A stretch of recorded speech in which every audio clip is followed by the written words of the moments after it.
Hey guys, it's Sad Crowman, he, and after 3 years, I am finally back with the milk. So, finally today I will be posting my long-awaited series, thoroughly roasting and debunking Rowling and the holy grail of winded turf excuses. A little piece titled, J.K. Rowling Writes About Her Reasons for Speaking Out on Sex and Gender Issues. If only it were that simple, for our hearts and souls. Oh, and in the background, I'll be drawing Rowling's characters as their transonas, since, us trans people are obviously just trying to brainwash the cisgender to increase our numbers and ruin their genitalia. Oh, sorry, I forgot to tag my spoilers. Anyhow, her title, it's already roastable. Her having to defend herself simply for speaking out, yeah, sure, that's all there is to it.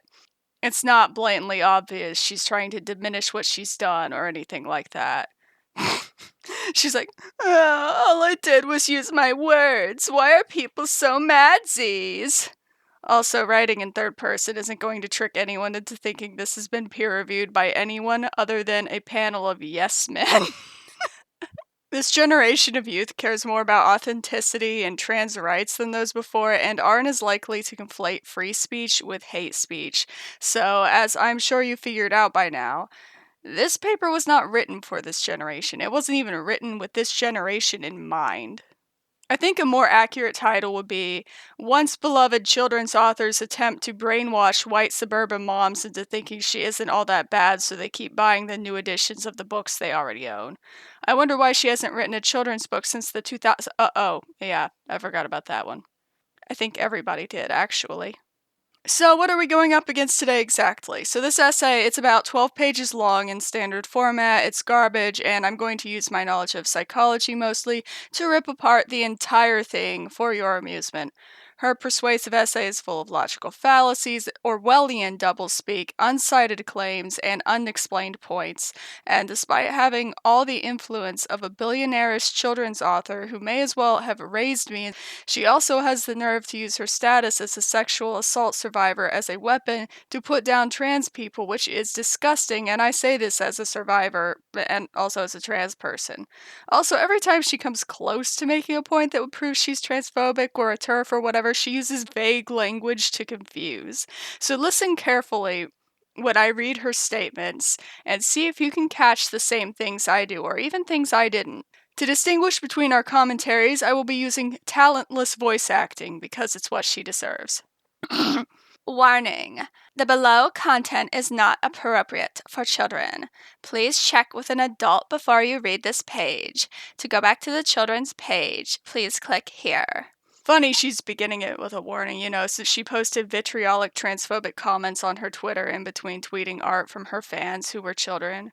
Kind of makes you think, doesn't it? Like, how much does J.K. Rowling actually care about children potentially encountering material that's too mature for them? Because she's acted like she cares for years, but her Twitter just kind of tells a different story.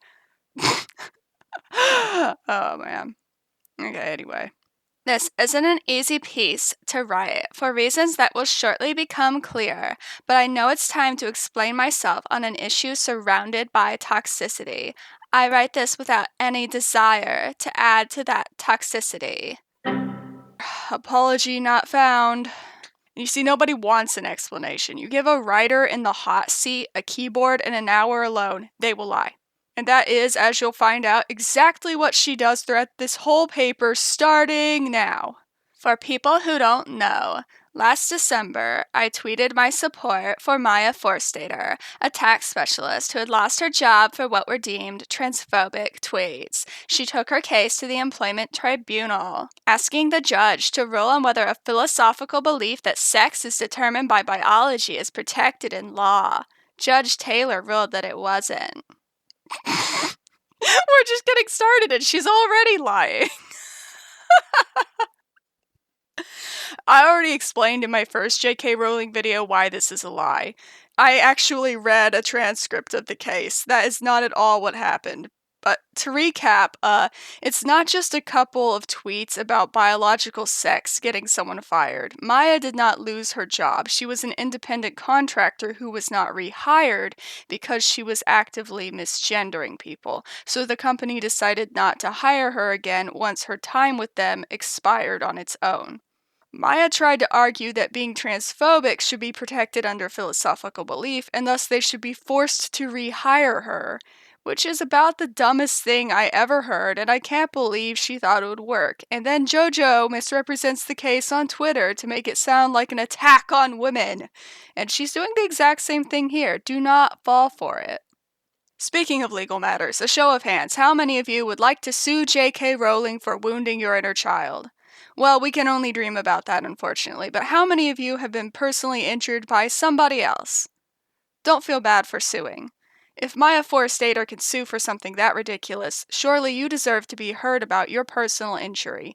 And when you sue for an injury, you're not suing the person who caused the injury, you're suing their insurance company who is sitting on billions of dollars. You deserve compensation, and there's no reason to feel bad about getting it.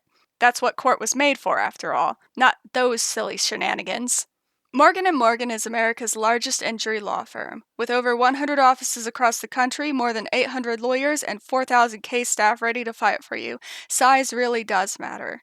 They have attorneys who focus on every area of personal injury law, from car accidents, slip and falls, workplace injuries, medical malpractice, nursing home abuse, you name it, they have a lawyer for it. And to top it all off, the fee is free unless you win.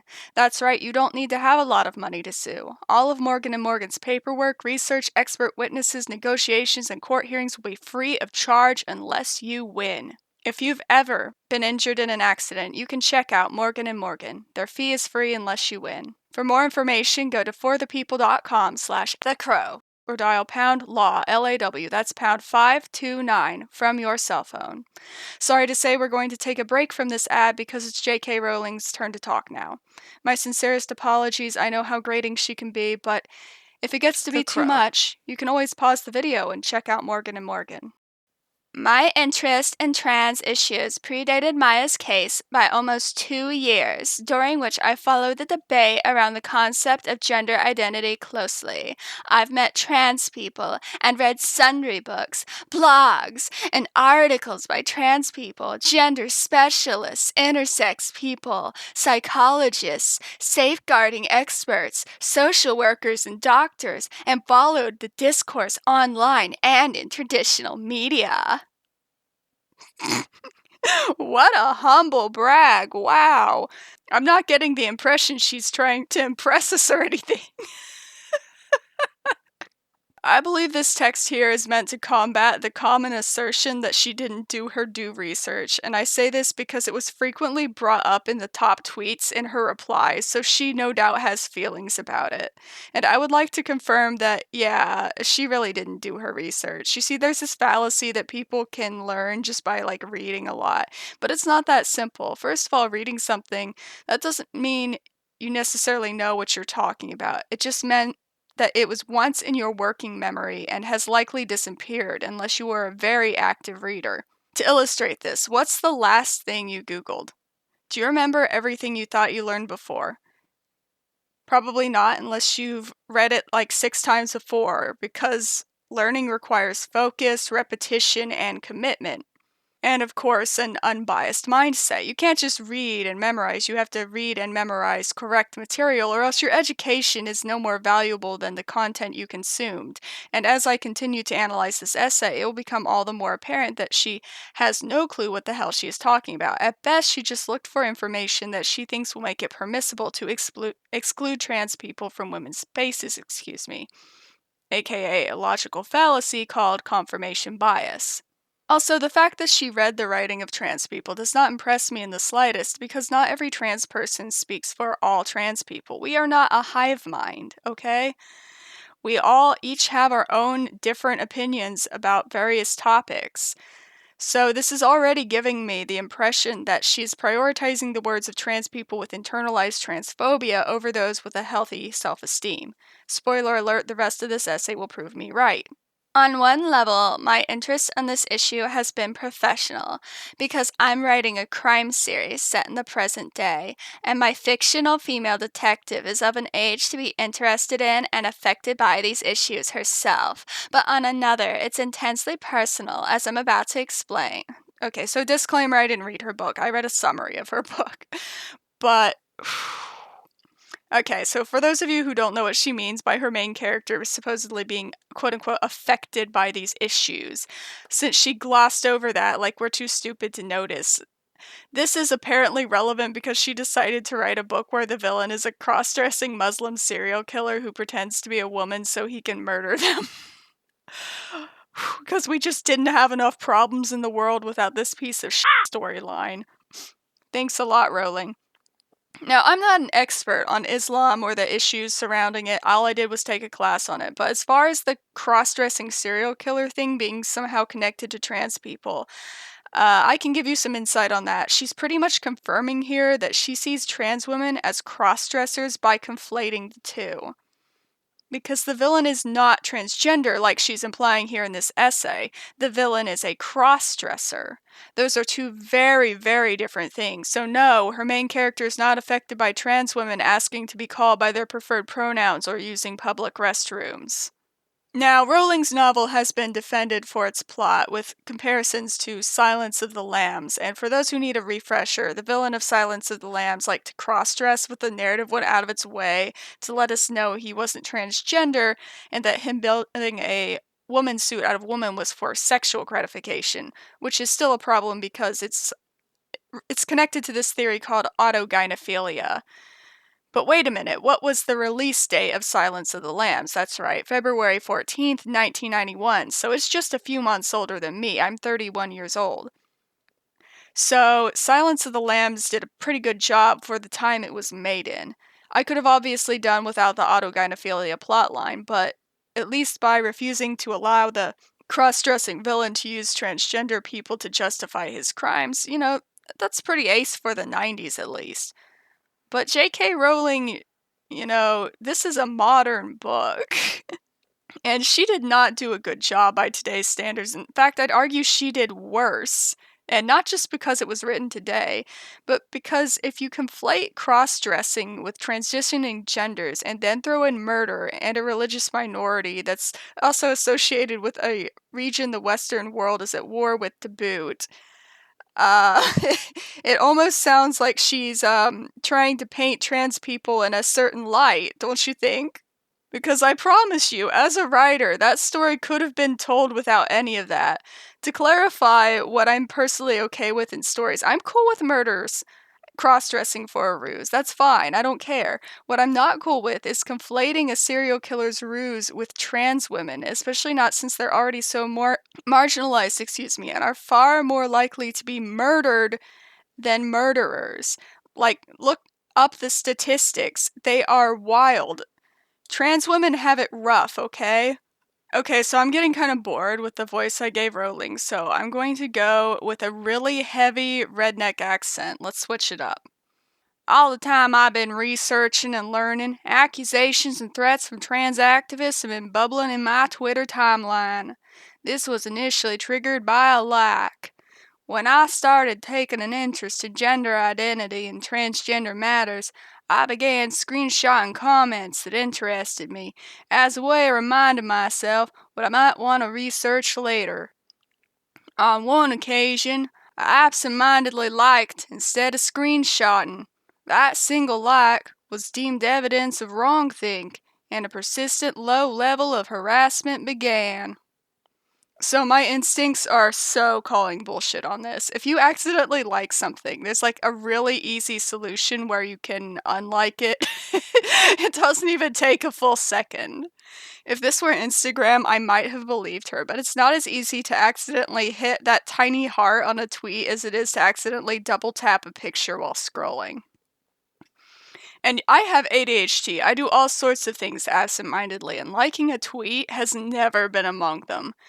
Maybe if her reasoning was something like, oh, I misread it, that would be one thing. But the reasoning, oh, I meant to screenshot it to research it later? What? Why? Why would you screenshot that stupid tweet? As for why she's told this lie, it's likely to make it sound like she's a victim of unjust criticism and people had no reason to be upset. But if this were the case, why not explain herself sooner? Why not say, oh, hey, I liked that tweet by accident and I don't agree with it, and then poof, the harassment would go away. I'll tell you why. It's because she did agree with that tweet. Whether she liked it, screenshotted it, it doesn't matter because she agrees with it. Also, there is no educational value in the tweet that would make it worth saving to research later. It reads, I was shouted at by men at my first Labour Party meeting aged 18 because I asked them to remove page 3 calendar. I've been told to toughen up, be louder, stronger, independent. I've often not felt supported. Men in dresses have brochureless solidarity I never had. That's misogyny. What is so valuable about this that it needs to be screenshotted?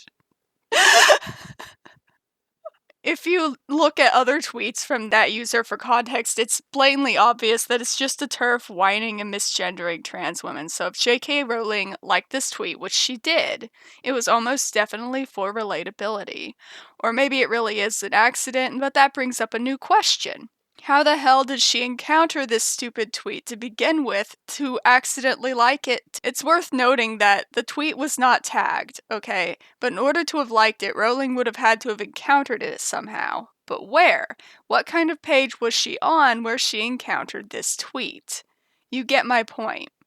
Because that whole Twitter is filled with bullshit transphobic tweets. It's a hate page. Even if this was a case of accidental liking, what was this middle-aged woman scrolling through? Probably either the tweeter's page or the page of someone who retweeted directly from that small account. And why would she be scrolling through a hate page? Research? Sure. She liked a tweet from a hate page, and she's acting like that's not a red flag, and then proceeds to publish this piece, which, spoiler alert, is packed with transphobic remarks. We're just getting started, honey. Months later, I compounded my accidental like crime by following Magdalene Burns on Twitter. Magdalene was an immensely brave young feminist and lesbian who was dying of an aggressive brain tumor. I followed her 'cause I wanted to contact her directly, which I succeeded in doing. However, as Magdalene was a great believer in the importance of biological sex and didn't believe lesbians should be called bigots for not dating trans women with penises, dots were joined on the heads of Twitter trans activists, and the level of social media abuse increased.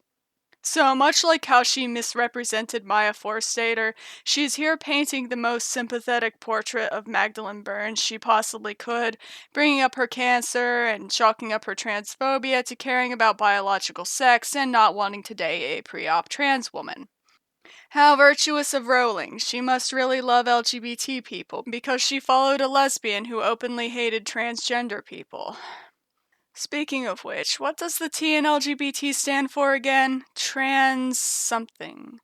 Transcontinental Railroad? So who was Magdalene Burns? Well, she was a small British YouTuber. She made a lot of trans exclusionary content and was openly abusive to trans women. She was not the saint Rowling is portraying her as, but I'll hold back a bit out of respect for her family, especially considering this isn't even that relevant to Rowling's piece as a whole. It's almost like she's using somebody else's brain tumor for sympathy, but that looks pretty bad, so if that were the case, the next sentence Rowling followed up with would surely be an excuse for bringing up this brain tumor to begin with. I mention all this only to explain that I knew perfectly well what was gonna happen when I supported Maya. Balls, if that were true, you'd have just said something like, I knew tweeting it was a bad idea, but I just didn't care. No. You wanted to make TERFs look good and sympathetic, so you used somebody else's terminal illness to soften your image. That's opportunistic, disgusting in fact, and it's weird that no one is talking about it. As for the previous story, trying to frame it as an accident to pretend people are being unreasonable with when, if anything, you posting this terf manifesto is just confirmation that those people were right all along. I mean, do you not see the irony? This paper proves you are a terf. You all but spell it out. Normal people don't leave behind such a turfy paper trail like this online. At least, especially not by accident, not if they have lives. I must have been on my fourth or fifth cancellation by then. I expected the threats of violence, to be told I was literally killing trans people with my hate, to be called a cunt and a bitch, and, of course, for my books to be burned, although one particularly abusive man told me he'd composted 'em. More of the pity me bullshit. If she knew what she was going to get, and then she did it anyway, and now she wants to complain about what would happen, that's not being brave, it's being dumb. Like, if you're gonna have a subversive opinion like that, that's gonna rile people up and make them mad, and you want to protect your public image, keep it to yourself. Be smart. Don't be a Rowling. God.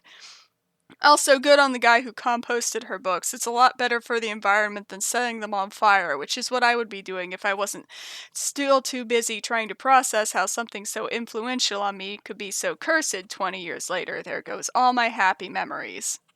What I didn't expect in the aftermath of my cancellation was the avalanche of emails and letters that came showering down upon me, the overwhelming majority of which were positive, grateful, and supportive. Calling it right now, this is a big fat fucking lie. All you have to do is scroll down her Twitter to see that almost everyone wants her to disappear, either for being too liberal or for being too transphobic. She's landed herself in a socio-political niche that's pretty much universally hated. My bet is that there's someone else who intercepts her mail and filters out anything that would make her upset. After all, somebody as rich as Rowling does not sift through her own fan mail, I promise you that. Especially after being cancelled beyond the fourth or fifth time, as she said. I'm guessing she's received at least one bomb in the mail. And I'm not talking about a copy of The Christmas Pig. They came from a cross-section of kind, empathetic, and intelligent people. Some of them working in fields dealing with gender dysphoria and trans people, who are all deeply connected about the way a socio-political concept is influencing politics, medical practice, and safeguarding. They're worried about the dangers to young people, gay people, and about the erosion of women's and girls' rights. Above all, they're worried about a climate of fear that serves nobody, least of all trans youth, well. Oh my god. So basically, this entire paragraph is full of lies. They're transphobic no matter what field they're in or how gay they are. And I'm sick of J.K. Rowling using lesbians as a crutch to virtue signal. She's trying to make them look like, them being terfs, not them as in lesbians, because most lesbians are not terfs.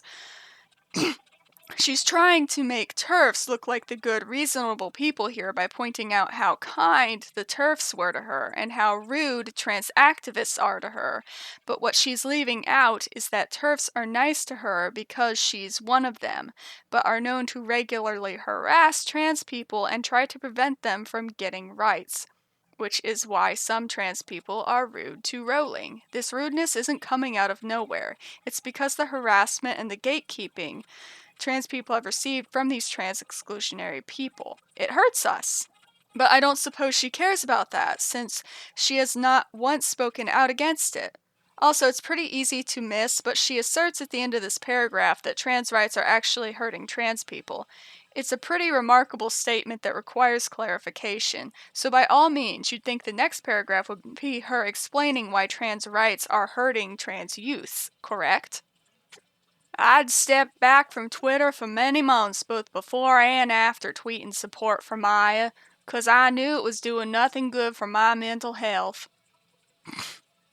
So basically, her mental health is important, but it doesn't matter that her trans followers have to see their idol take massive shit on them all over Twitter. She's ignoring the gravity of her statements and making them sound innocent, but they are not. Remember, JoJo isn't some random person speaking on her personal Twitter. She's the best-selling children's author of the 90s. A lot of trans people grew up with her stories and connected with them on a spiritual level, only to grow up and find out that someone they loved and respected for her perceived tolerance for everybody, every group, actually didn't give a singular shit about them, the specific group they were in, and even painted them as a threat. It's almost like her perceived tolerance was just a public persona she used to sell books. Now, I'm starting to feel a bit drained. I've been talking for a while now.